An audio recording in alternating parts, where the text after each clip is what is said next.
Kembali bertemu, peningkatan kes COVID-19 melibatkan varian Omicron sejak kebelakangan ini agak membimbangkan dan susulan itu timbul persoalan sama ada kita harus memperketatkan semula SOP kuarantin bagi perantau dari luar negara. Untuk mengulas lanjut dan juga perkara ini adalah bersama saya pada ketika secara atas menerusi temu bersama telefon adalah Profesor Madya Dr. Malina Osman, pakar kesihatan awam daripada Fakulti Perubatan dan Sains Kesihatan UPM. Assalamualaikum Prof. Waalaikumsalam warahmatullahi. Prof, mungkin pada waktu ini kita sebenarnya masih lagi menantikan angka terbaru membabitkan kes positif COVID-19 untuk hari ini dan juga berapa sebenarnya angka baru membabitkan varian Omicron. Tetapi untuk waktu ini dan seperti mana yang telah pun dimaklumkan oleh Menteri Kesihatan sebelum ini, yang mana kebanyakan jangkitan yang membabitkan varian Omicron ini membabitkan perantau daripada luar negara. Mungkin pada waktu ini melihat kepada SOP yang membabitkan kumpulan perantau dari ataupun individu yang pulang daripada luar negara, mungkin pada pandangan Prof, adakah perlu diketatkan semula ataupun apa strategi yang boleh dilakukan supaya kes ataupun jangkitan yang membabitkan varian Omicron tidak begitu meruncing pada waktu ini? Saya melihat ada keperluan untuk memperketatkan semula SOP. Yang pertamanya ialah dengan menguatkuasakan semula mandatory kuarantin di pusat-pusat yang telah digazetkan. Ya, maksudnya bukan lagi kuarantin secara kediri, namun mereka perlu dikuarantinkan menurut apa yang sepatutnya dilaksanakan dalam tempoh 14 hari.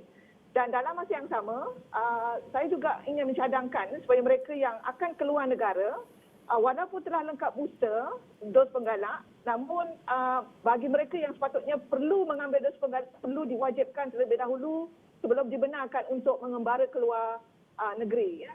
Dan ini melibatkan pengembara tempatan dan pada pandangan saya juga boleh digunakan untuk mereka-mereka daripada negara-negara lain yang masuk ke dalam negara kita. Prof, selain pada kita melihat kepada SOP, keperluan SOP yang diperketatkan khususnya melibat kepada kumpulan ataupun individu perantau daripada luar negara, mungkin Prof boleh beri sedikit bayangan apa agaknya impaknya ataupun kesannya jika SOP yang masih sama dilakukan pada waktu ini? Pada pandangan saya, kuarantin kendiri seperti mana yang telah berlakulah sejak wabak melanda negara kita, memang tidak dapat kita harapkan dalam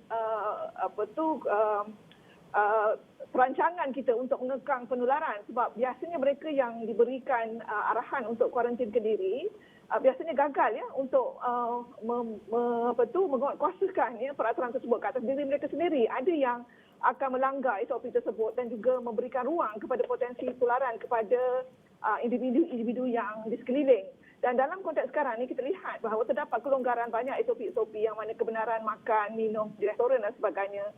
Jadi ini membuka peluang sebenarnya kepada penularan di peringkat tempatan dan seterusnya mungkin akan menyebabkan keadaan-keadaan yang kita harap dapat dielakkan.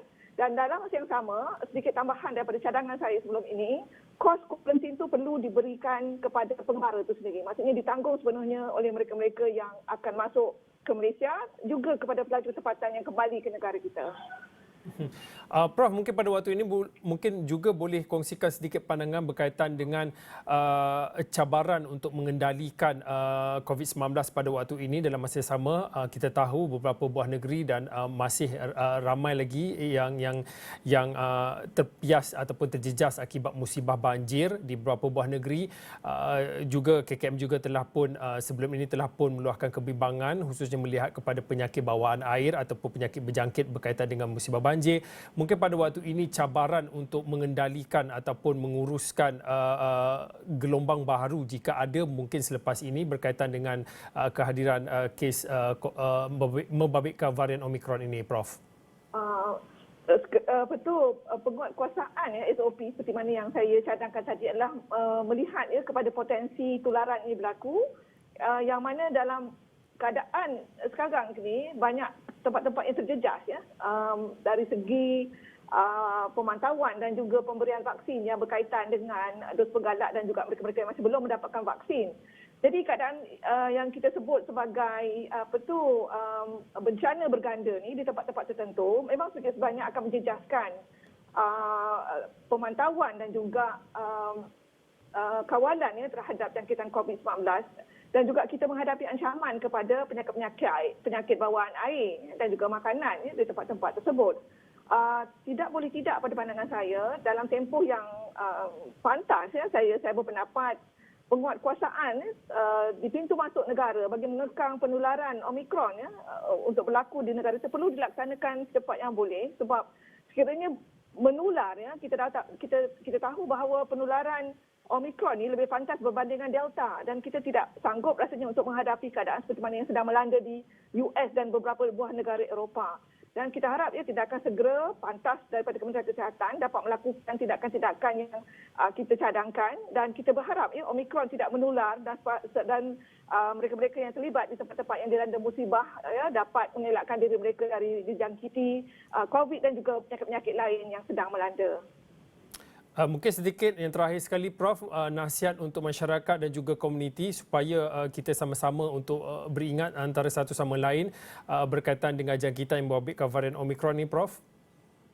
Pada masa ini semua pihak pada pandangan saya perlu mengambil langkah berjaga-jaga seperti mana yang telah dicadangkan iaitu kekal mematuhi SOP bagi mereka yang sudah layak mendapatkan dos penggalak diharap dapat hadir untuk mendapatkan dos yang berkenaan. Kita dapati capaian dos masih tidak dalam julat yang kita harapkan dan kita perlu saling mengingatkan antara satu sama lain terutama sukarelawan yang berada di lapangan dalam membantu mereka-mereka yang dilanda musibah dan juga di kalangan mereka-mereka yang berada di kalangan masyarakat untuk terus mematuhi SOP dan juga mengelakkan dari kemungkinan tularan.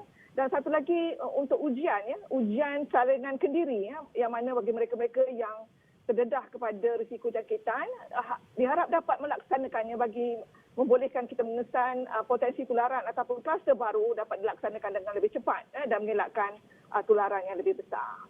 Okey, baik. Terima kasih Profesor Mada Dr. Malina Osman. Prof adalah pakar kesihatan awan pada Fakulti Perubatan dan Sains Kesihatan Universiti Putra Malaysia UPM yang mana berkongsi pandangan melihat kepada peningkatan kes COVID-19 yang melibatkan varian Omicron.